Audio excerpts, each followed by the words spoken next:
day everyone, I am Macaltao Rosaline Austero. I am Sinai Elijah Weltar. I am de Guzman Sheriris S. I am Robles Gizan F. I am Rizal Reality. I am Leon RGM. Mirador Zielugel Castro. This is Ledesma Williana May Tamayo. I am Amina Riza D. Intel from PSN 1D.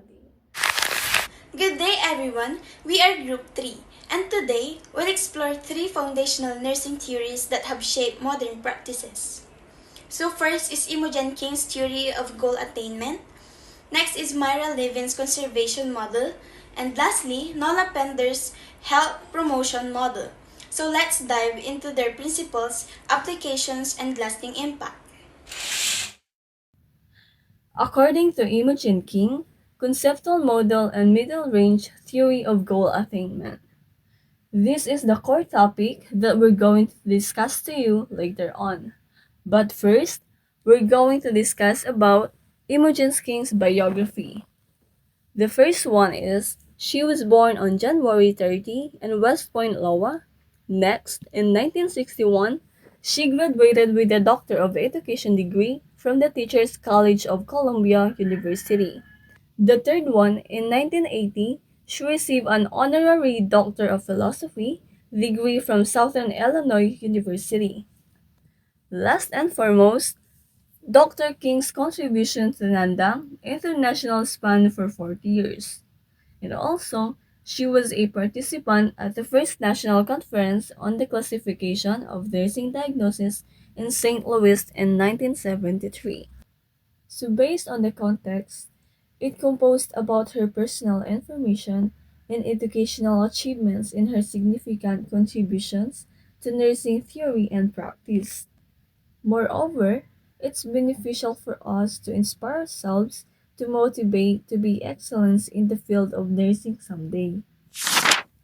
Now, we are going to tackle about the theory of goal attainment by using a nursing paradigm, which are composed of nursing itself, person, health, and environment. Nursing.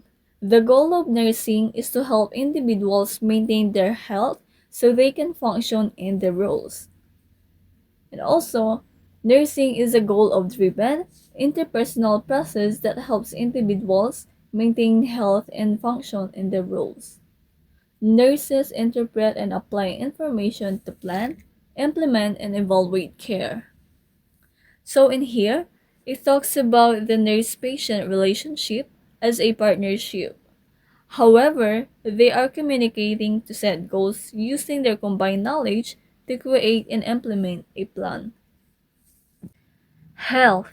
Health is a dynamic state in the life cycle, whereas illness interferes with that process. Health implies continuous adjustment to stress in the internal and external environment through the optimum use of one's resources to achieve the maximum potential for daily living. So in here, it emphasized that health is not merely the absence of illness. However, it is an active and ongoing process of adaptation and resource management to achieve one's full potential. Last but not the least is the environment. According to King 1981, she believed that an understanding of the ways that human beings interact with their environment to maintain health was essential for nurses. Also, environment is the background of human interactions. It has two components, which is the internal and external environment. So when we say internal environment, it transforms energy to enable person to adjust to continuous external environment changes.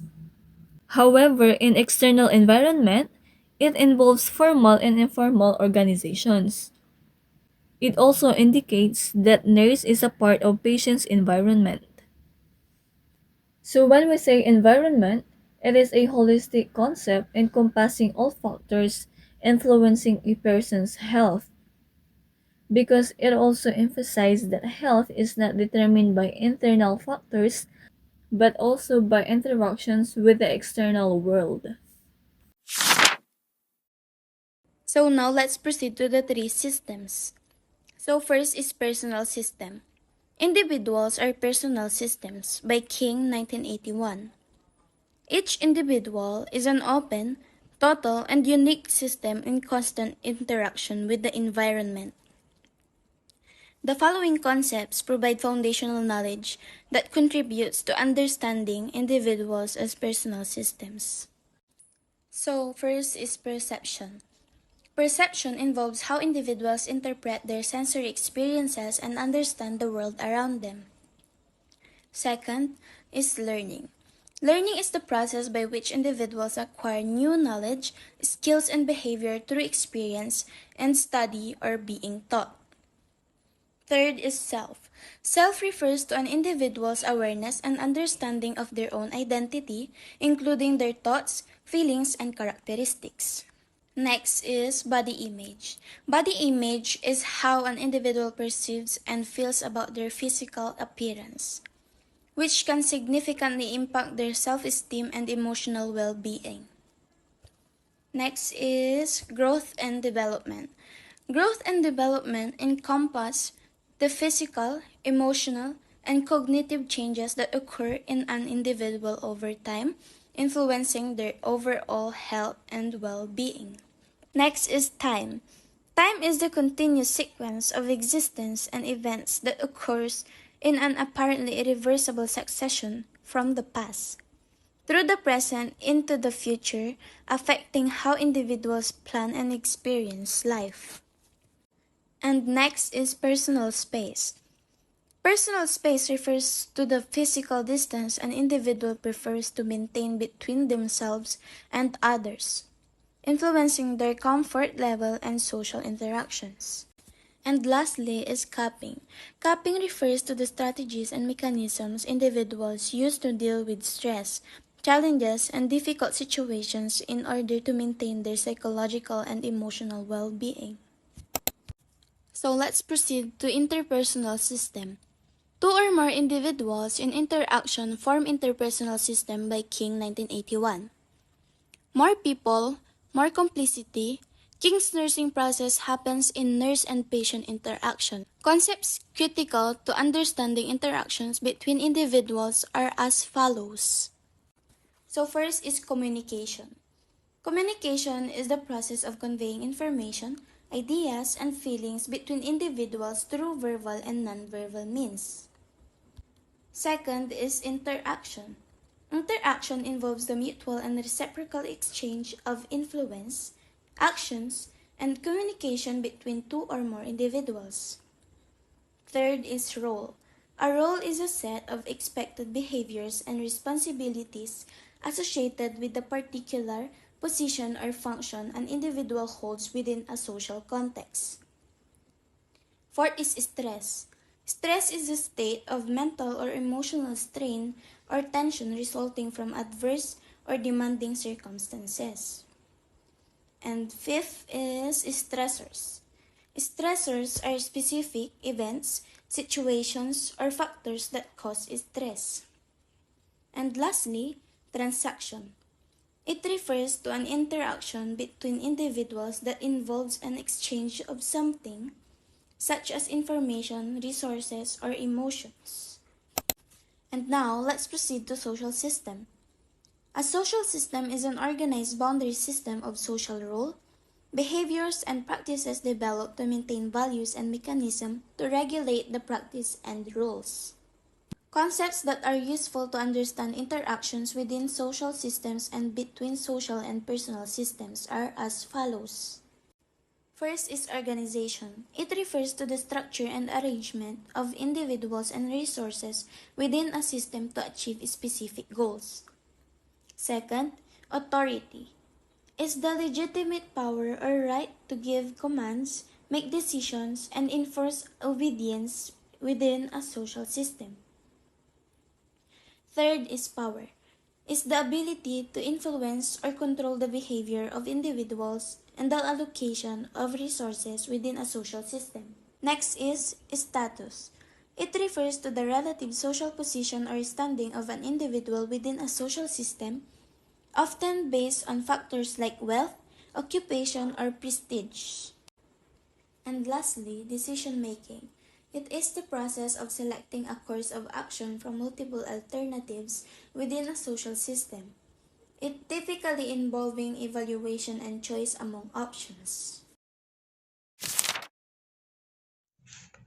Let's begin with the first step in the nursing process under King's theory of goal attainment, which is assessment. In this stage, nurses and clients interact meaningfully. The nurse contributes professional expertise while the client shares personal experiences, self-knowledge, and concerns. This interaction is essential because nursing in King's framework is not just about the nurse acting alone. It's about mutual communication and understanding. Through assessment, the nurse identifies the client's needs, values, and health perceptions. This step establishes the foundation for building a therapeutic relationship, which is crucial for effective goal setting later on.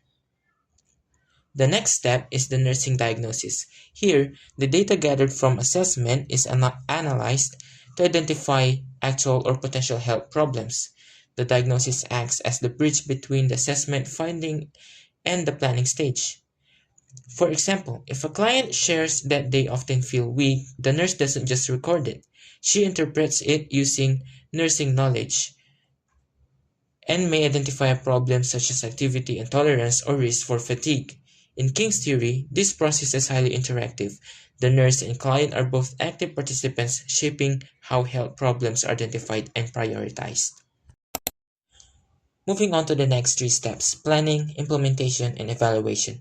First, planning. This stage involves setting mutually agreed upon goals between nurse and client. King emphasized that goals should not be imposed by the nurse. Rather, they should be developed through communication, negotiation, and agreement. The nurse provides knowledge about possible interventions while the client shares what is realistic and acceptable for their life. For instance, a client with hypertension may agree to lifestyle changes such as reducing salt intake, but the specific steps must be tailored to what the client feels capable of doing. Next, implementation. This is where the agreed goals are acted upon. Implementation involves carrying out the plan, nurse actions, and strategies. But in King's theory, it's more than just doing tasks. It's about sustaining the ongoing nurse-client interaction. Each action is guided by the agreed plan, but adjustments may also be made depending on how the client responds. Implementation requires collaboration because the client's participation is just as important as the nurse role. Finally, evaluation. This is where we determine whether the set goals were achieved or not. Evaluation is not only about checking outcomes but also reflecting on the effectiveness of the nurse-client relationship. If goals are not met, the nurse and client revisit the process, reassess, and modify the plan. This cyclical process reflects King's belief that nursing is a dynamic interaction aimed at mutual goal attainment. Now let's move on to the critique of King's conceptual system and her middle range theory of goal attainment. First is clarity. King's theory is considered clear and well illustrated. The concepts such as perception, communication, and goal setting are terms that nurses can easily relate to in practice. Unlike some abstract nursing theories, King's framework is straightforward, making it easier for nurses to understand and apply in real-life care. Second is generality. One of the strengths of this theory is that it applies broadly across different nursing settings, whether in hospitals, communities, or schools. Many studies across diverse populations supports its application. For example, whether a nurse is working with a child, an adult, or an elderly client, the interaction process and goal attainment remain relevant. Third, simplicity. King's theory avoids unnecessary complexity. It focuses on practical, research-based concepts that are easy to apply. Nurses can directly integrate the process of interaction, goal setting, and evaluation into everyday practice without needing complex tools. Finally, accessibility. Research evidence supports that when nurses and clients engage in goal-oriented communication, it leads to better health outcomes. It's not just a theory on paper, it's proven to work in practice. For example, when nurses teach clients how to monitor blood sugar and set realistic targets, patients often achieve measurable improvements in their health. This accessibility makes King's theory practical and useful for both nursing education and practice. And now, to wrap everything up, let's go to the conclusion. The theory of goal attainment defines the nursing as a process of action, reaction, and interaction, where the nurse and client share perceptions, set goals, and agree on ways to achieve them. This emphasizes that nursing is never a one-sided activity. It always involves partnership. Action in this theory includes both mental and physical behavior, with reactions embedded in the process. This means that every decision, every plan, and every action is influenced by the client's response, and in return, the nurse adopts based on those responses. The role of the nurse is to help individuals maintain health so that they can fulfill life roles. Nursing is not only about treating illness, it also includes promoting, maintaining, and restoring health, as well as caring for the sick, the injured, and even the dying. The professional nurse interprets information to plan, implement, and evaluate care that is truly suited to the patient. King's theory reminds us that effective nursing happens through mutual goal setting. The nurse cannot impose care without client participation, and the client cannot succeed without nursing support. Both sides need to communicate, cooperate, and agree. So to conclude, King's theory of goal attainment teaches us that nursing is not just a science or a skill. It is also a relationship built on trust, communication, and collaboration. And when nurses and clients work together in this way, the goals of health and well-being become achievable.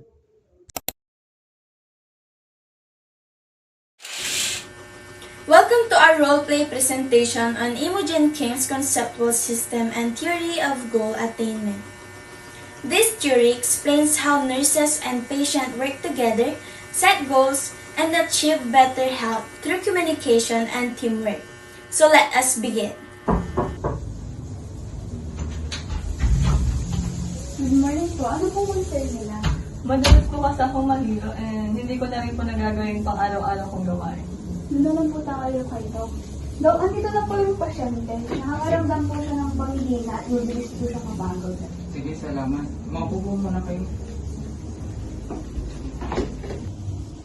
Huwag po kayong mag-alala kasi tutulungan naman po namin kayo. Pero una, pag-usapan mo po muna natin yung mga layunin niyo. Ano nga ba yung gusto niyo pong makamit sa aming pangangalaga? Gusto ko lang po bumalik yung lagay ko sa normal para makapag-work na rin po ako and makapag-banding sa pamilya.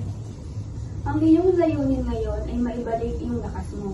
Pwede kang kumain ng mga masustansyang pagkain, mag-light exercise ka araw-araw, at inumin yung mga vitamins at medicines mo. Yes, nurse. Kaya ko yan. Kailangan ko lamang ng tulong niyo. Maigi kung ganun. Ang layunin natin ay may balik ang iyong lakas upang makabalik ka sa mga normal na gawain. Susuriin ng nurse ang iyong pag-unlad at rirepasuin ko naman ang iyong kondisyon sa mga susunod na pang-check-up. This interaction shows the first step in Imogen King's theory. The nurse and patient must communicate, understand the problem, and then work together with the doctor to set mutual goals. King described three important systems. Personal system focuses on the individual needs and perceptions. Interpersonal system is the communication between nurse, patient, and doctors. Social system includes the bigger picture like family, work, and society. And now, let us see how they set mutual goals. Good day po. Nandun po tayo kay Doc. Welcome back po. Kamusta na po yung nararamdaman mo? Bumalik na po yung normal na ako and nagagawa ko na rin po yung mga gawaing bahay. Iyan ay napakagandang pag-unlad. To summarize, Imogen King's theory highlights that healthcare is a partnership. The nurse and patient communication, set mutual goals, and take action together. Supported by the doctor, with this process, health goals can be successfully attained. Who is Nola Pender? Nola Pender is a nurse who wanted to make a difference in healthcare. She believed that nurses should not only treat sick people but also teach healthy people how to stay well. Her model explains how people can take charge at their own health.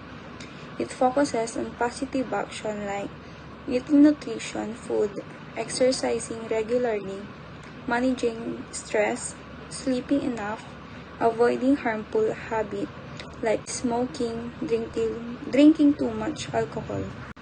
Why did she create this model? She noticed that many diseases could be prevented if people were taught how to live healthy lives. She wanted to save people from suffering and make healthcare more about preventing than treatment. How does the model work? It looks at a person's past experiences, beliefs, and feelings about health. It helps health workers create plans that match each person's needs. Example, if a person believes exercise is too hard, the nurse can encourage small, easy steps like walking 10 minutes a day. How do nurses and health workers use it? In schools, to teach children healthy habits. In hospitals, to give advice to patients before they leave. In communities, to create programs about exercise, healthy eating, or stress relief. She changed nursing by adding a strong focus on health promoting and disease prevention. Her model is still used worldwide to help people live longer, healthier, and happier lives. The health promotion model, major concepts. This model explains how a person's past and experience affect their health habits. Individual characteristics and experiences include their background and health history. Prior related behavior is what they have done before, like exercising or following healthy diet. The frequency of similar behavior in the past shows how often they practice those habits, which can make them easier to continue. All these factors can directly influence a person to do healthy behaviors or indirectly affect their motivation to start them. This is the revised health promotion model from Nola Pender. And now, let's proceed to the personal factors. Personal factors categorized as biological, psychological, and socio-cultural.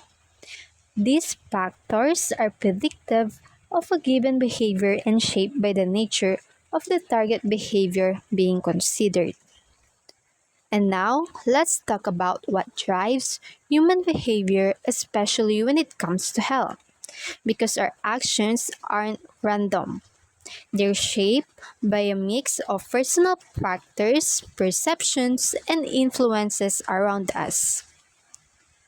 So first is the personal biological factors. These are the physical traits we're born with or develop over time, like age, gender, body mass index, or even how agile or balanced we are. These factors can affect how we respond to physical activities or health interventions. And next is personal psychological factors.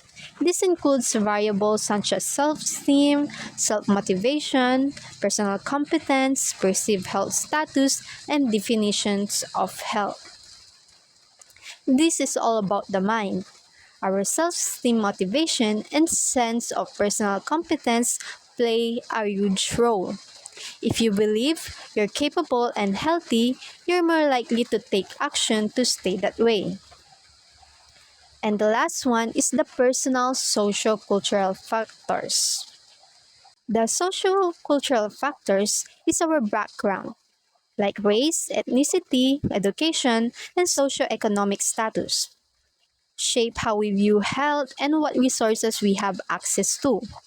Culture influences what we eat, how we exercise, and even how we seek medical help. And now, let's look at perceived benefits of action. These are the positive outcomes we expect from a health behavior. For example, exercising might be seen as a way to feel more energetic or reduce stress. And next is the perceived barriers to action. These are the obstacles, real or imagined, that make it harder to act. It could be time constraints, cost, or even fear of failure. Next is perceived self-efficacy is key. This is your belief in your ability to succeed. If you think you can stick to a diet or quit smoking, you're more likely to try and keep trying. And next is the activity-related effect. Emotions before, during, or after behavior influence self-efficacy, positive feelings, and boost confidence and reinforce healthy actions. Like it's how you feel before, during, or after an activity matters. Positive emotion boosts confidence and reinforce healthy habits. If working out make you feel good, you want to do it again. And next, interpersonal influence. Interpersonal influence are powerful. Family, friends, and healthcare providers shape our beliefs and behavior. Their support or lack of it can make or break our motivation. And last but not the least is the situational influence. The environment around us, like access to parks, gym, or healthy food, can either help or hinder our health choice, because context matters. In summary, behavior is a complex puzzle. Biological traits, psychological mindset, cultural background, and external influences all fit together to shape our actions. Understanding these pieces help us build better health strategies for ourselves and others. Let's talk about Pender's health promotion model, a way to understand how people can live healthier lives. First, the person. In this model, a person is not just a patient. They're someone with the power to make choices. Their past habits, feelings, and beliefs all shape how they act, but most importantly, they can grow and change. Next, the environment. This includes everything around the person, like people and places. These things can support healthy choices or make them harder. Now, health. Health is not just the absence of illness. It's about feeling good, being active, and living well. It's a goal people can work toward every day. And finally, nursing. Nurses are there to guide, teach, and support. They help people make healthy choices and remove barriers that stand in the way. Together, the person, their environment, their health, and nursing all connect to create a path toward a better, healthier life. Conclusion. Pender's health promotion model views health as a dynamic state of well-being, not just the absence of disease. It emphasizes how individuals interact with their environment to pursue better health. The model focuses on individual traits and experiences, behavior-specific cognitions and affect, and behavioral outcomes. Personal factors influence actions, while nursing interventions can modify behavior-specific variables. The goal is health-promoting behavior, leading to improved health and quality of life. Competing demands may affect outcomes. Presenting our roleplay on Nola Pender's health promotion model, this theory focuses on helping individuals adopt healthy behaviors by understanding their personal experiences, beliefs, and motivation. It also highlights the importance of support from family, community, and health professionals. Let us begin. Good morning, everyone. Today, we will talk about how to avoid high blood pressure and stay healthy. Ma'am Tony, kumusta ka nitong mga nakaraang araw? Minsan nga, nurse, nahihilo ko eh. Sabi nga ng kapitbahay namin, baka high blood na ito. Kasi naman, palagi siyang kumakain ng maalat. Palagi pa naman siya pinagsasabihan na kasi kumain ng mga maalat at kumakain ng Totoo yan, Tony. Ang sobrang pagkain ng maalat ay nakakataas ng ating blood pressure. Tama. Subukan mo pong kumain ng prutas or well sweet potato instead of salty snacks. Tony, nag-exercise ka pa din. Hindi na eh. Madalas masabay naman ako kasi retired na ako. Dati araw-araw siyang naglalakad sa bukid. Ngayon, nalilitan siya. Lumalakad kayo sa barangay, hindi 20 minutes per day.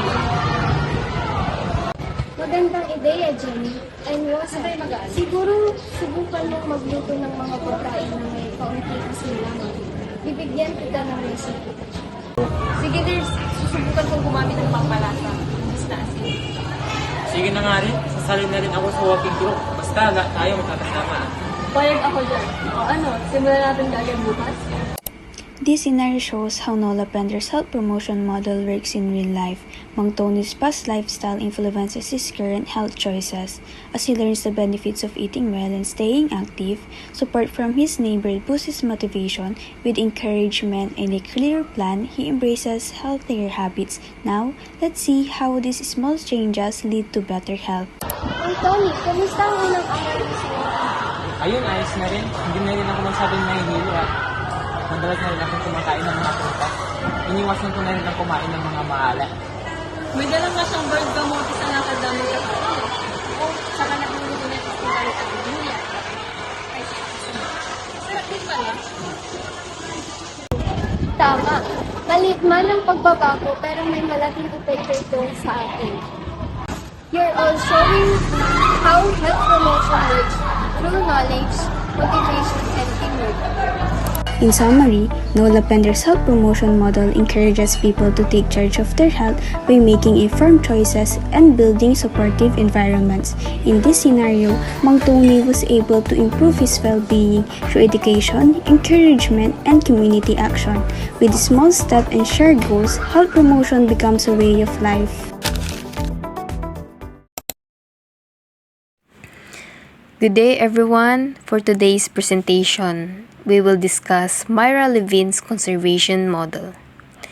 And it's focusing on its background, core concepts, guiding principles, connection to the four nursing meta-paradigms, a brief critique, and its importance in nursing practice. And then her philosophy, Levine once said, nursing is a profession as well as an academic discipline. Ibig sabihin, para sa kanya, ang nursing is both science and profession. Connected sa ibang health science pero may sarili ring unique knowledge. So, let's start with the background. So, sino nga ba si Myra Levine? Who is Myra Levine? Myra Streen Levine was born in 1920 sa Chicago, Illinois at namatay noong 1996. And she was the eldest child in their family. At nagkaroon siya ng interes sa nursing dahil sa kanyang father na may sakit sa tiyan. And she also finished nursing school in 1944, then later got her BSN or Bachelor of Science in Nursing in 1949. And fun fact, Levine did not intend to create a formal theory. Ang goal niya lang talaga noon ay turuan ang mga estudyante ng medical surgical nursing in a more practical way. And she even wrote a book called Foundation of Clinical Nursing. Myra Levine's conservation model integrates with the four meta-paradigms by conceptualizing the person as a whole, adopting open systems, striving for wholeness through the conservation of energy, structural integrity, personal integrity, and social integrity. Health is viewed as the outcome of successful adaptation and conservation, while nursing acts as the intervention to guide and support the patient's adaptation and maintenance of wholeness in their environment. These responses will vary based on heredity, age, gender, or challenges of an illness experiences. Levine speaks of three characteristics or factors of adaptation. First, we have historicity. Adaptation is a historical process. Responses are based on past experiences, both personal and genetic. Each individual genetic pattern is unique, which is further developed by the individual experience, meaning adaptation is shaped by our past experiences, both what we inherit and what we personally go through, making each person's way of adapting unique. Second, we have specificity. Adaptation is also specific. Each system has very specific responses. Particular responses are called into action by particular challenge. Responses are task-specific, or meaning our bodies react in specific ways to different challenges. Each problem triggers a unique responses designed just for that situation. Think of it like this.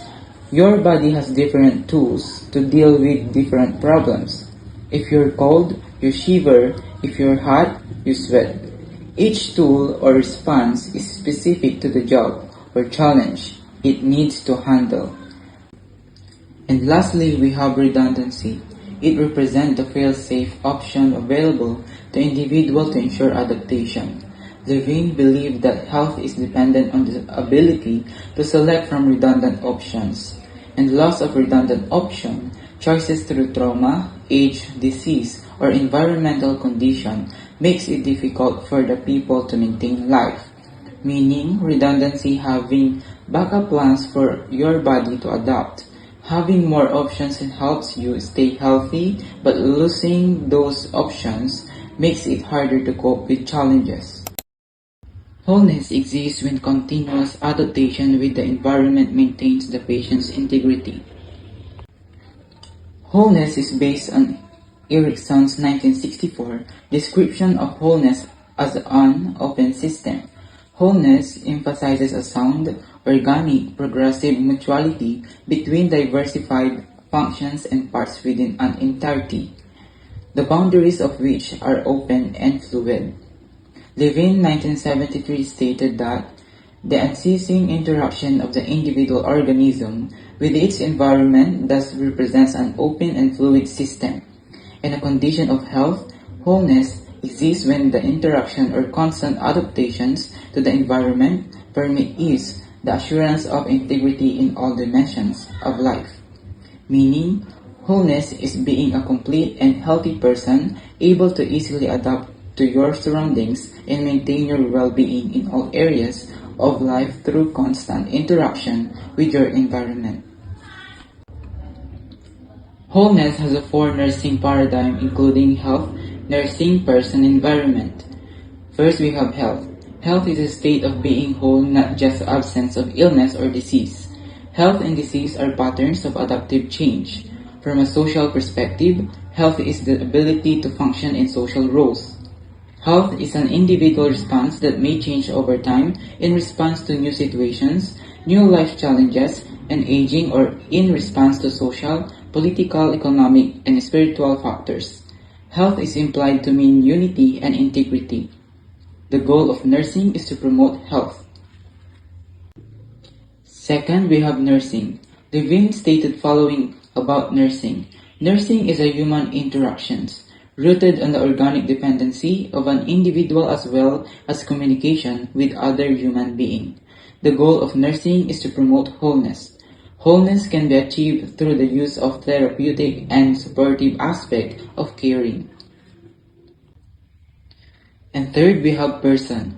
Person is described as a holistic being. Wholeness is integrity. Integrity means that the person has freedom of choice and movement. The person has a sense of identity and self-worth. Levine also described person as a system of systems, and in its wholeness expresses the organization of all the contributing parts. Person experience life as change through adaptation with the goal of conservation. According to Levine, the life process is process of changes. And lastly, we have environment. Environment is where we are constantly and actively involved. The person and his or her relationship to the environment is what counts. Critic Levin's conservation model. Clarity. Levin's model possesses clarity. Fitzpatrick and Wall believe that Levin's work is both internally and externally consistent. Fawcett states that Levine's conservation model provides nursing with a logically congruent, holistic view of the person. The model has numerous terms, however, Levine's adequately defines them for clarity. It is clear and dapat madali itong intindihin. Yung Fawcett is nursing theory siya na sinasabi na yung model is pinapakita yung logical and holistic view ng tao or tinitingnan yung kabuuan ng tao and hindi lang yung disease. In short, yung model na to ay hindi confusing kasi straightforward and organized. Simplicity. Although the 4 conservation principles appear simple initially, they contain sub-concepts and multiple variables. Nevertheless, this model is still one of the simpler ones that have emerged. At first, yung 4 conservation principles ay mukha siyang simple, pero inside each principle, meron siyang sub-concepts and may mga factors din na kinoconsider like environment, stress, healing, at iba pa. In short, mukhang simple lang pero may mas malalim pa pala na nakatago. Pero, mas madali siya kesa sa ibang theories. Generality. The 4 conservation principles can use in all nursing contexts. Yung 4 conservation principles pwede siyang ma-apply sa kahit anong nursing situation. Kahit sa hospital, community, school, or sa home care, pwede siya magamit ng mga nurse. Flexible kasi yung model na to and nag-work siya for all patients, hindi lang sa isang type ng sakit. In short, magagamit tong model na to everywhere in all nursing contexts. Levine's nursing process using critical thinking. There are 5 nursing process using critical thinking. First, assessment is a collection of provocative facts through interview and observation of challenges to environment with consideration of conservation principles. The energy conservation, structural integrity, personal integrity, and social integrity. Dito sa assessment, maggagather na important facts yung nurse about patient by interviewing and observing them. Yung facts na yun ay tinatawag naman na provocative facts kasi pino-provoke or pinapakita sa atin kung saan nag-struggle yung patient. Need din i-check ng nurse yung situation ng patient in terms sa 4 conservative principles. First principle, energy conservation. Malalaman dito kung paano nagagamit ng patient yung energy niya. So, titignan ng nurse kung nakakapagpahinga ba ng maayos yung patient o nakakatulog ba ng maayos ito. Kung sobrang pagod ba ng patient or mahina. Second principle is structural integrity. Dito naman yung body parts and systems are kept whole and working. Kung intact yung body, kung may sugat ba, may fractures or risk of damage. Third principles, personal integrity. Yung nafe-feel naman ng patient about themselves, kung meron ba siyang dignity, privacy, and self-esteem. And lastly, social integrity. Kung paano yung connection ng patient sa family, friends, and community. Kung supported ba sila or ina-isolate siya. Example, a patient with pneumonia looks weak, energy problem, has difficulty breathing, structural integrity problem, feels embarrassed, needing help, personal integrity, and is away from family. It is social integrity. Next is judgment or tropiconosis. Nursing diagnosis gives the provocative facts meaning. After i-collect yung facts, ina-analyze ng nurse kung ano yung problema sa patient. Pinibigay dito yung meaning ng condition sa patient. Next one is hypothesis. Hypothesis. Direct the nursing interventions with the goal of maintaining wholeness and promoting adaptation. Dito sa hypothesis, yung nurse is gagawa ng plan or idea about what intervention yung makakahelp sa patient. Yung goal dito ay ma-maintain yung wholeness and promote adaptation. Example, if I help the patient rest better, their energy will improve. Next one is intervention. It tests the hypothesis.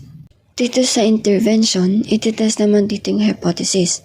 So yung nurse mag-a-act sa plan para ma-test kung gumagana ba.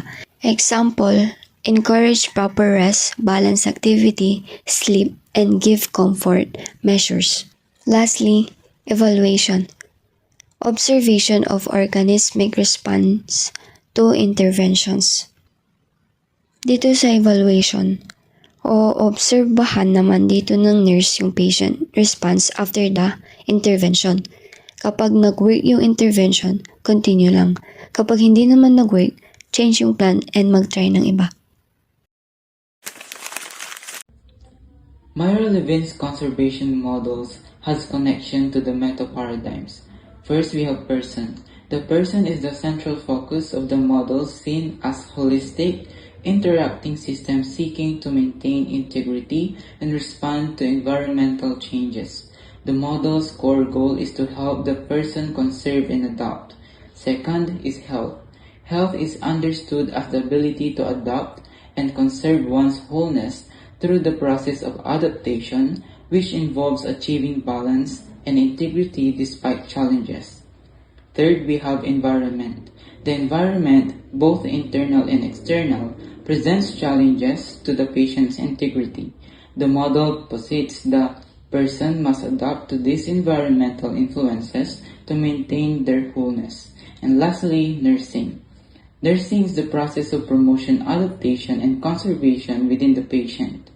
Nurses achieve this by using the 4 principles of conservation: energy, structural, personal, and social integrity to guide their interventions and support the patient's efforts to maintain balance and wholeness. The importance of Levine's conservation model. So, bakit nga ba mahalaga ang model na ito? Number 1 is the holistic care. Hindi lang isang parte ng pasyente ang tinitingnan. Kasama din dito ang katawan, emosyon at social life. Ibig sabihin, hindi lang physical illness, kundi pati emotional at social well-being.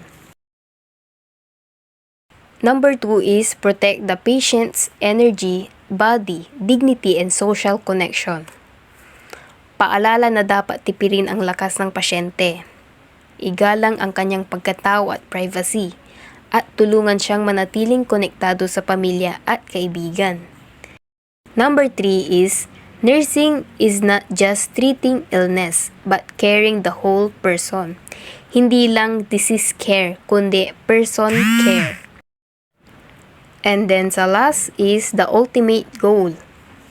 To preserve wholeness, support adaptation, and promote healing with respect.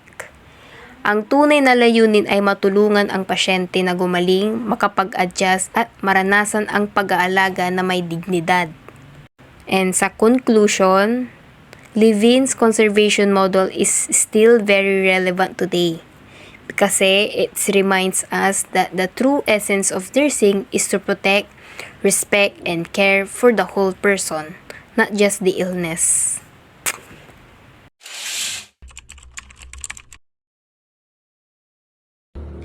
Good day, everyone. Today, we will present a case scenario showing the application of 4 nursing meta-paradigms: person, environment, health, and nursing based on Myra Levine's conservation model. In our story, we will follow Rosaline, the patient, a 58 years old woman with pneumonia, and her nurse, Shaira. Through their interaction, we will see how Levine's 4 conservation principles are applied in real nursing care.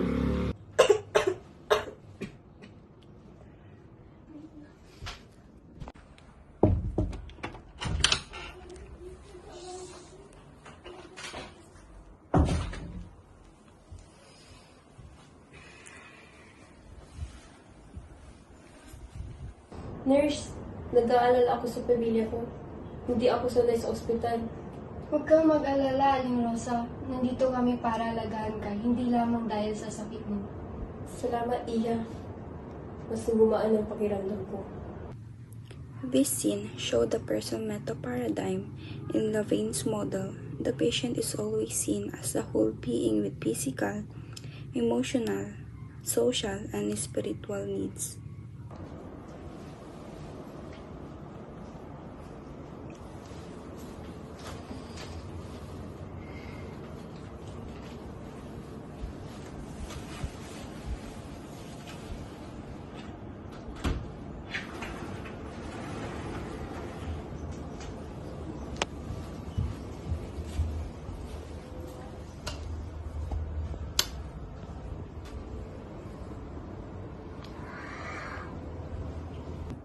Aling Rosa, gagawin nating presko ang kwarto mo at pwede ka ring dalawin ng pamilya mo. Salamat dahil naiintindihan mo ako. Tutulungan kitang bumawi ng lakas. May pahinga at masusustansyang pagkain ka rito, Aling Rosa. This scene showed the environment meta paradigm in Levine's conservation model. The nurse managed the environment to reduce stressor and promote healing, conserving the patient's energy. Aling Rosa, ano pong nararamdaman niyo ngayon? Mabilis kasi akong mapagod at madalas hirap akong huminga. Sige po. Ayusin ko po muna yung una niyo at mamaya po, i-check ko yung mga dapat i-check.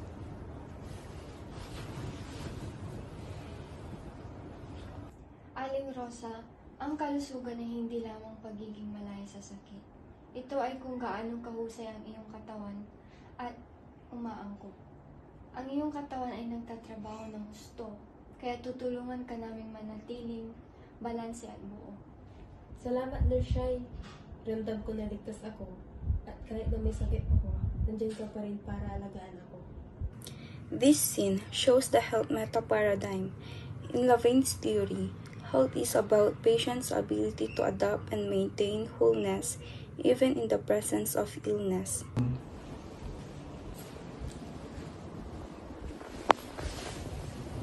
Aling Rosa, aalagaan kita sa pamamagitan ng pagtulong sa pagkain ng maayos, pagsuri ng iyong kalusugan, igalang ang iyong nais, at panatilihin kang konektado sa pamilya. Salamat, Nurse Shai. Ramdam ko ang alaga mo sa pangkalahatang pangangailangan ko bilang tao. Hindi lang dahil sa sakit ko. In this story, we have seen how Levine's conservation model is applied in nursing care. The nurse recognized Rosaline as a person, adjusted her environment, promoted her health by helping her adapt, and delivered nursing care guided by the conservation principles. This model reminds us that nursing is not only about treating diseases. It is about caring for the whole person, respecting their dignity, and helping them conserve energy, integrity, and wholeness in the face of illness.